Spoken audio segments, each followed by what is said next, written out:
መቼስ ኖሮ ከቤት ዞሮ ከመሬት እንዲሉ የሰው ልጅ እዚች ምድር ላይ እስካለ ድረስ ለጎኑ ማረፊያ ይሆን ዘንድ ያሻው ጎጆን ቀልሶ ሲኖር ያሻው ደግሞ እንዲህ ባሉ አስገራሚ አፓርትመንቶች ላይ ኑሮን አድርጓል።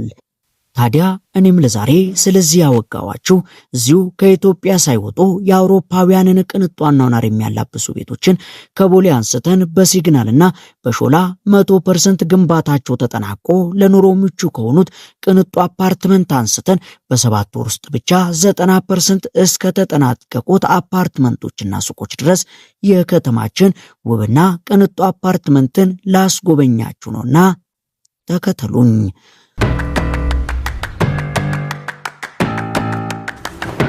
ይሄ ሳሎን ቤት የመሰለ ኮሪደር እኛ ጋር ብቻ ነው ያለው።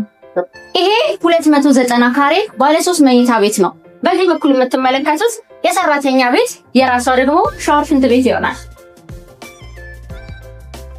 ሜን ጌታችን ይሄንን ይመስላል። ይሄኛው ከጣሊያን ቀጥታ ኢምፖርት የምናስደርገው ሜዲን ኢታሊ የካዝና በራችን ነው። ሳሎናችንን ላስጎብኛችሁ። እዚህ ጋር ዳይኒንግ ኤሪያችን ይኖራል። እዚህ ጋር እንደምትመለከቱት በጣም ቆንጆና ሰፊ የሆነ ሊቪንግ ኤሪያ ይኖረናል። በዛ በኩል ቴሌቪዥን የምናይበት ቦታ ይሆናል ማለት ነው። ይሄ ያንቺ ኦፕን ኪችን ነው። እንደምትመለከቱት በጣም ቆንጆ የሆነ ሰፊ መንቀሳቀሻ ቦታ፣ እንደዚሁም ደግሞ የራሱ በጣም ኃይል ያለው ኢንዱስትሪያል ሳከር አለ።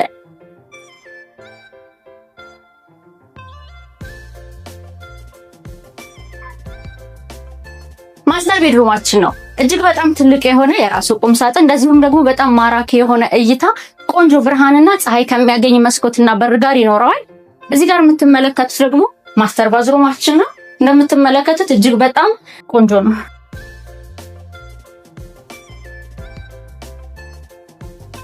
ይሄኛው ለሁለተኛ ልጃችን የሚሆን ሁለተኛ ቤድሩማችን ነው።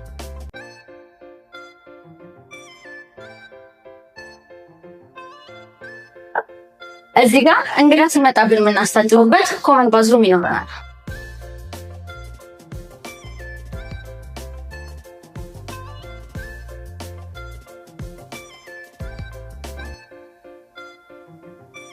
ይሄ ሶስተኛውና ለልጆቻችን መሆን የሚችለው እጅግ በጣም ሰፊ የሆነ ቆንጆ መኝታ ቤታችን ነው።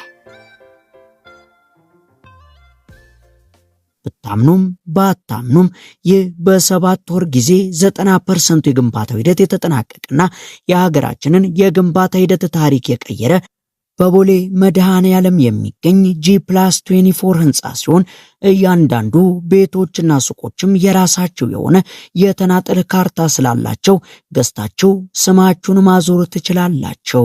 ታዲያ እነዚህ ውብና ቅንጡ አፓርትመንቶች መኖሪያ ብቻ ሳይሆኑ ለኑሮ ምቹ እንዲሆኑ ታስበው በመገንባታቸው ሲያሻው እግር ኳስና ባስኬትቦል መጫወቻዎችን ሲያሻው ደግሞ ጂምና ስፓን በመጨረሻው ህንጻው ወለል ላይ የሚያገኙ ሲሆን ለደስታና ለሐዘን የሚሆኑት አዳራሾችም የህንጻው አንድ አካል ናቸው።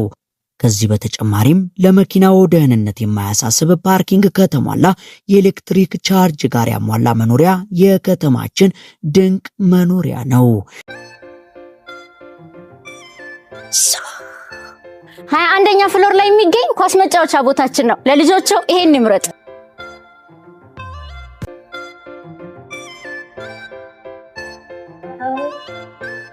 ይሄ 21ኛ ፍሎር ላይ የሚገኝ ባስኬትቦል መጫወቻችን። ከቦሌው ሳይታችን መለስ ስንል ደግሞ የሾላውን ማውንቴን ቪው ሳይት የምናገኝ ሲሆን ይህ በመገናኛ ሾላ አካባቢ የሚገኘው ሳይታችን ደግሞ በሚገርም ፍጥነት በ3 ሳምንት የግንባታ ጊዜ ውስጥ ብቻ 3 ቤዝመንቶችን ጨርሶ ግራውንድ ላይ ደረሰ ሲሆን በቅርብ ወራትም ግንባታው ይጠናቀቃል።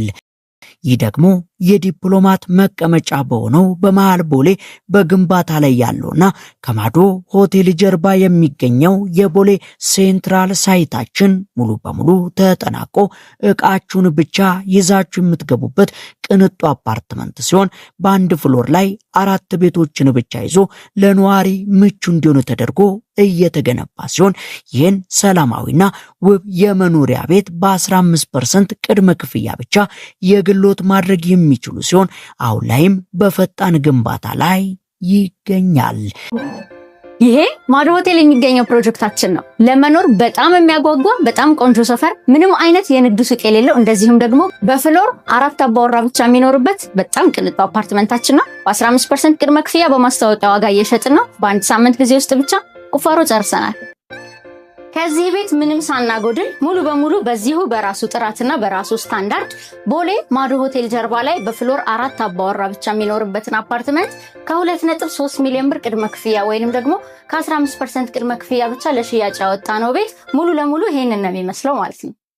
ይህ ደግሞ በ11 ወር የግንባታ ጊዜ ውስጥ ብቻ ግንባታው በፍጥነት ተጠናቆ በመጪው ጥር ወር ለማስረከብ የታቀደ የቦሌ 24 ሳይታችን ሲሆን ይህም እንደ ሌሎቹ የራሱ የተናጠለ ካርታ ያላቸው ቤቶችንና ሱቆችን የያዘው ውብ ሳይታችን ነው። ስለዚህ እንደነገርኳችሁ የዚህ የቦሌ መድኃኔዓለም ሳይታችን በ7 ወር ውስጥ ሁሉም የተናጠል ካርታ ስላለቀላቸው ከ20 ካሬ ጀምሮ በ25% ቅድመ ክፍያ ጀምሮ እየሸጥናቸው ያሉ የንግድ ሱቆች አሉን። ከግራውንድ እስከ 6ኛ ፍሎር ድረስ ስላለን በጣም የተለያየ አማራጭ አለን። ለምሳሌ ለቢሮ ለሚፈልጉ ሰዎች በጣም ቆንጆ ምርጫ ነው። ከዛ ውጪ ደግሞ አከራይተው ኢንቨስትመንት ገቢ ማስገባት የሚፈልጉ ሰዎች ሎኬሽኑ በጣም ቆንጆ ነው። አደይ አበባ ስቴዲየም በጣም በቅርብ ርቀት ላይ ነው። እንደዚሁም ደግሞ አለምነሽ ፕላዛም በጣም ከፍተኛ የሆነ የንግድ እንቅስቃሴ ያለው ህንፃ ከጎን ስላለ በጣም ብዙ ሰዎችን የንግድ እንቅስቃሴው ተጠቃሚ ማድረግ ይችላል። ከዛ ውጪ ደግሞ ከላይም አፓርትመንት ቤቶች ስላሉን አብዛኞቹ ነዋሪዎች እንግዲህ እኛ ከስር የምንከፍታቸው የንግድ ሱቆች ወይም ቢሮዎችና እንደዚህ ተያያዥ የንግድ ስፍራዎች ላይ ተጠቃሚ ነው የሚሆኑት ማለት ነው። ከዛ ውጪ ለባንክ ቤቶችም ለካፌዎችም ለማከራየት በጣም ቆንጆ ነው የሚሆነው ማለት ነው። ከሱቆቹ ተጨማሪ ደግሞ እንደነገርኳችሁ ከባለ 1 እስከ ባለ 4 መኝታ ቤቶች አፓርትመንቶች እንግዲህ ካርታ ያለቀላቸው እዛው ላይ ያሉን ማለት ነው። ለምሳሌ ባለ 4 መኝታውን ብንመለከት 217 ካሬ ነው። አንድ ሳሎን አለው፣ 2 ኪችን፣ ተጨማሪ ደግሞ 4 መኝታ ቤቶች ይኖሩታል። ከዛ ውጪ ግን በውጪ በኩል ልክ ቅድም ያለቁት ቤቶች ላይ እንዳየናቸው በውጪ በኩል አክሰስ የሚያደርጉት የሰራተኛ ቤት ይኖራቸዋል ማለት ነው።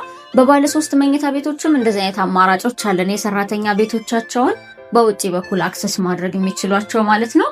ከዛ ውጪ እዛው ሳይታችን ላይ እንግዲህ በሰሚ ፊኒሽድ እንኳን አፓርትመንት ቤቶችን ለሚገዙ ሰዎች የሁሉንም ባዝሩሞች የግድግዳም የመሬትም ሴራሚክ ሙሉ በሙሉ አጠናቀን ነው የምንሰጣቸው።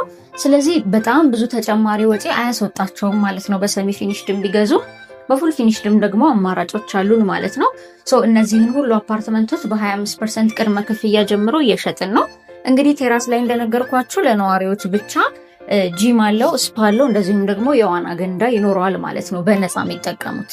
ቅድም እንደነገርኳችሁ ቦሌ ላይ ብዙ ሳይቶች አሉን። ስለዚህ ይሄኛው ቅድም እንዳሳየኋችሁ ቦሌ ሴንትራል የምንለው ወይንም ደግሞ ማዶ ሆቴል ጀርባ የሚገኘው ሳይታችን ነው።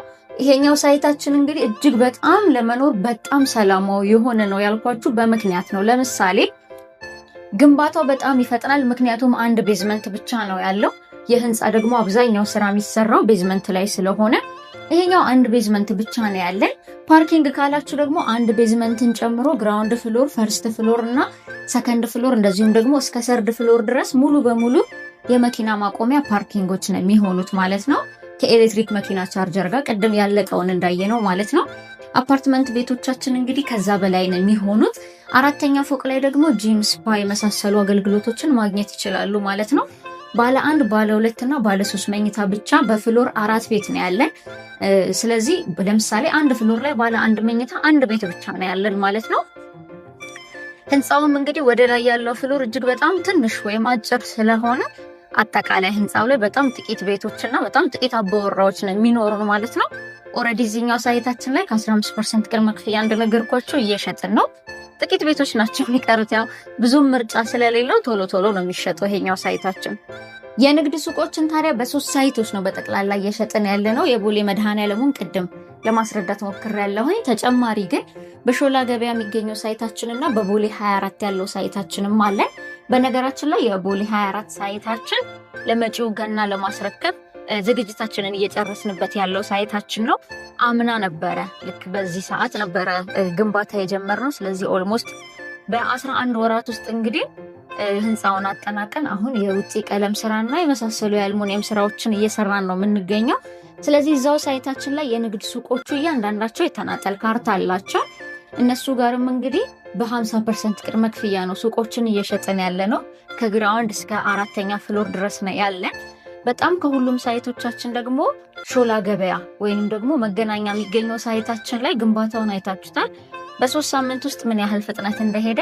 ስለዚህ እሱኛው ሳይታችንም ላይ እንግዲህ ከ18 ካሬ ጀምሮ ከግራውንድ እስከ 4ኛ ፍሎር ድረስ በ15% ቅድመ ክፍያ ነው የንግድ ሱቆችን እየሸጥን ያለ ነው።